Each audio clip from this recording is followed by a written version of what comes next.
Minoxidil, ये medicine का नाम आपने सुना ही होगा। जो लोग गंजेपन से परेशान हैं या बालों के झड़ने से पीड़ित हैं, उन्होंने इस मेडिसिन को यूज भी किया होगा। ये गंजेपन की सबसे पॉपुलर मेडिसिन है। आज मैं आपको मिनॉक्सिडिल के बारे में बहुत सारी आवश्यक जानकारी दूंगा। यदि आप मिनॉक्सिडिल को यूज करना चाहते हैं तो इस वीडियो को पूरा देखें और जानें कि मिनॉक्सिडिल को कैसे यूज करना चाहिए, इसके क्या साइड इफेक्ट्स हो सकते हैं और उनसे कैसे बचा जा सकता है।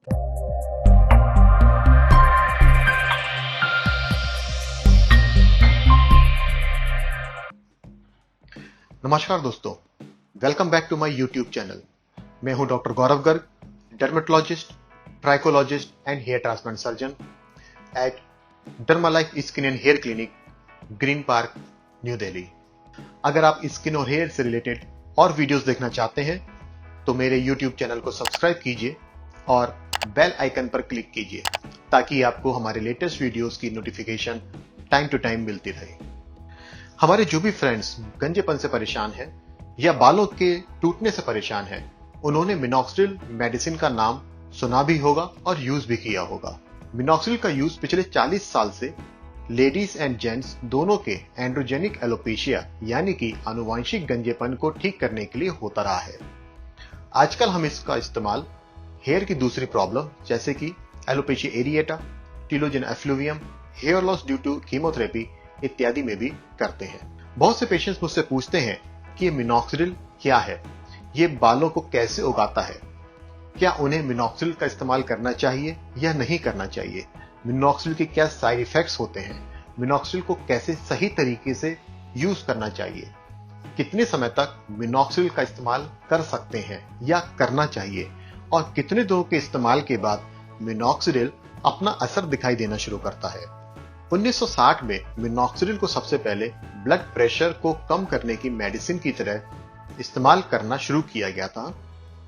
कुछ समय के इस्तेमाल के बाद डॉक्टर्स ने यह ऑब्जर्व किया कि जिन पेशेंट्स को मिनॉक्सिडिल दी जा रही है उनके गंजेपन में इंप्रूवमेंट हो रहा है और 1988 में मिनॉक्सिडिल को मेल पैटर्न बाल्डनेस की यानी कि पुरुषों में होने वाले आनुवंशिक गंजेपन की दवाई के रूप में इस्तेमाल करने के लिए यूएस एफडीए ने लोशन फॉर्म की अनुमति दे दी थी।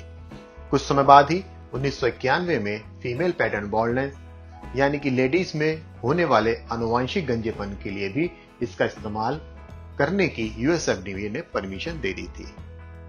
अब हमारा अगला प्रश्न आता है कि यह काम कैसे करता है, आखिर मिनॉक्सिडिल कैसे बालों को उगा लेता है। वेल माय फ्रेंड्स, मैं आपको बहुत ही आसान शब्दों में समझाता हूं। मिनॉक्सिडिल सिर की स्किन में ब्लड फ्लो को बढ़ाता है जिससे बालों की जड़ों को ज्यादा ब्लड मिलने लगता है और जड़ें मोटी होने लगती हैं।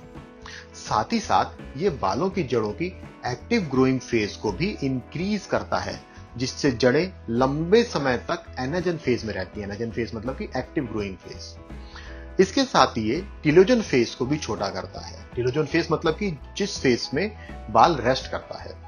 इससे फायदा ये होता है कि रेस्टिंग फेज में बाल ज्यादा समय तक नहीं रहता, ज्यादा समय तक वो एक्टिंग फेज में रहता है और बाल जल्दी बढ़ने लगता है।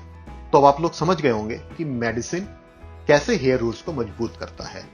या और सिंप्लीफाई करूं मैं इसको तो मिनॉक्सिडिल बेसिकली एक फर्टिलाइजर की तरह काम कर रहा है जो हेयर की रूट्स को न्यूट्रिशन प्रोवाइड करता है, हेयर की रूट्स के आसपास ब्लड सर्कुलेशन को बढ़ाता है, हेयर की रूट्स को मजबूर करता है कि आप ज्यादा से ज्यादा टाइम तक एक्टिव फेज में रहें, आप स्लीपी फेज में ना जाएं।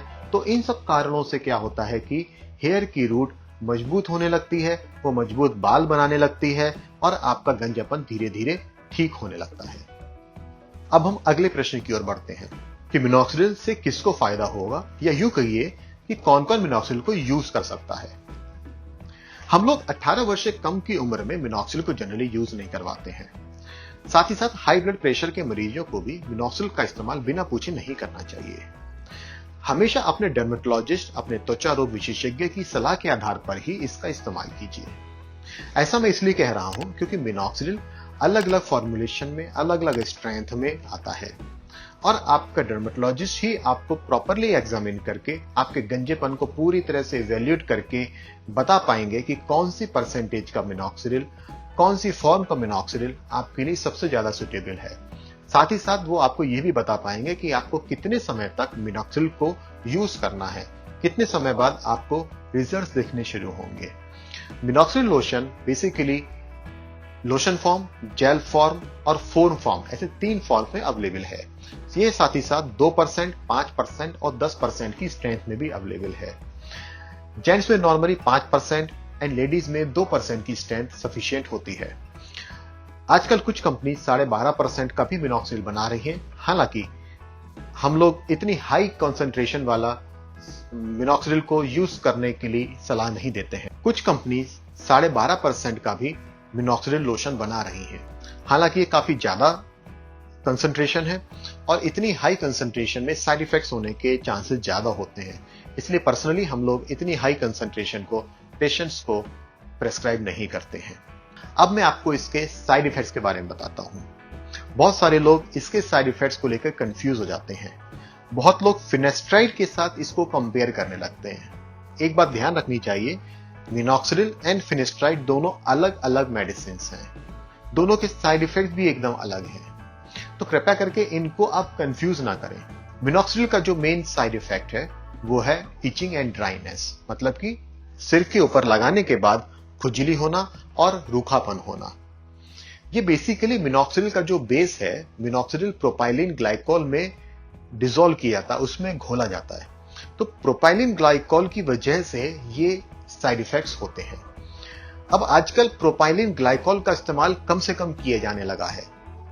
कुछ लोशंस हैं जिसमें कि लिपिड्स हैं या वाटर बेस्ड सॉल्यूशन ज्यादा है, तो उसमें इचिंग एंड ड्राइनेस की कंप्लेंट्स कम आ रही हैं। साथ ही साथ फोम्स एंड जेल फॉर्मुलेशन में भी मिनॉक्सिल को काफी ज्यादा इस्तेमाल किया जा रहा है और फोम एंड जेल में चूंकि प्रोपाइलिन ग्लाइकोल कम यूज होता है, इसलिए उसमें भी इचिंग एंड ड्राइनेस की कंप्लेंट्स कम से कम आती हैं।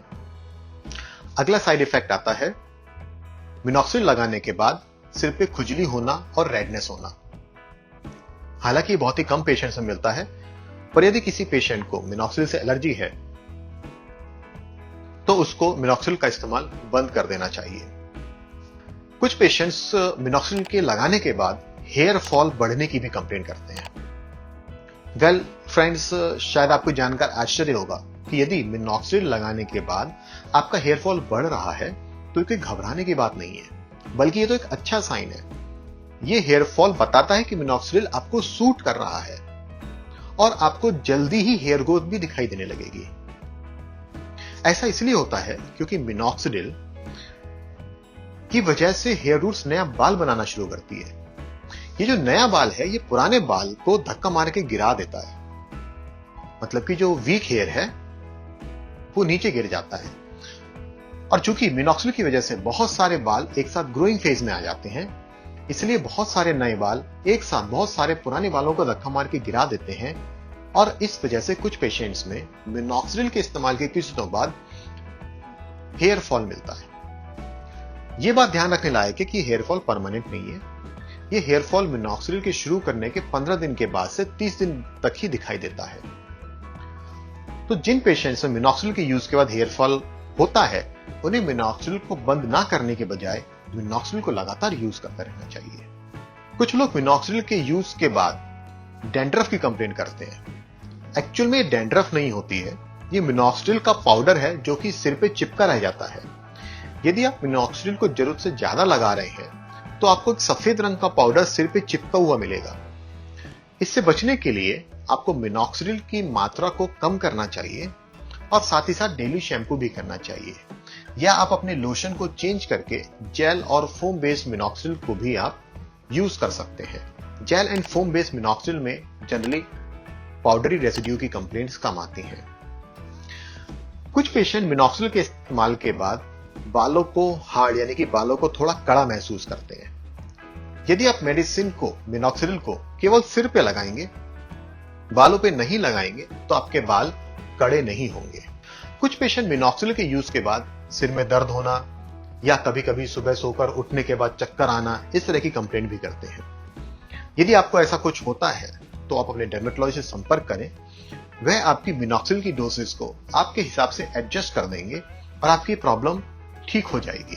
यदि आपको इनमें से कोई भी साइड इफेक्ट होता है तो अपने डर्मेटोलॉजिस्ट से तुरंत संपर्क करें। अपने डर्मेटोलॉजिस्ट को इन साइड इफेक्ट्स के बारे में बताएं। वो डेफिनेटली आपको इन साइड इफेक्ट्स को कम करने के लिए या इनसे बचने के लिए एकदम सही सलाह देंगे। फ्रेंड्स, इस पार्ट में हमने मिनॉक्सिडिल के बारे में बेसिक जानकारी से लेकर साइड इफेक्ट तक के बारे में जाना। अगले पार्ट में मैं मिनॉक्सिडिल को किस तरह से इस्तेमाल करना चाहिए, दिन में कितनी बार लगाना चाहिए, मिनॉक्सिडिल कितने दिनों के इस्तेमाल के बाद असर दिखाना शुरू करेगा, मिनॉक्सिडिल की क्या हमें आदत तो नहीं पड़ जाती है, या यूं कहिए कि क्या मिनॉक्सिडिल का इस्तेमाल बंद करने के बाद बाल ज्यादा तो नहीं झड़ने लगते हैं, क्या मिनॉक्सिडिल से भी ज्यादा इफेक्टिव कोई दवाई है, क्या मिनॉक्सिडिल लेडीज के फेशियल हेयर को बढ़ावा देता है, और भी काफी जानकारी हम अगले पार्ट में आपको देंगे। यदि आपको मेरा वीडियो पसंद आया हो तो प्लीज लाइक का बटन दबाइए।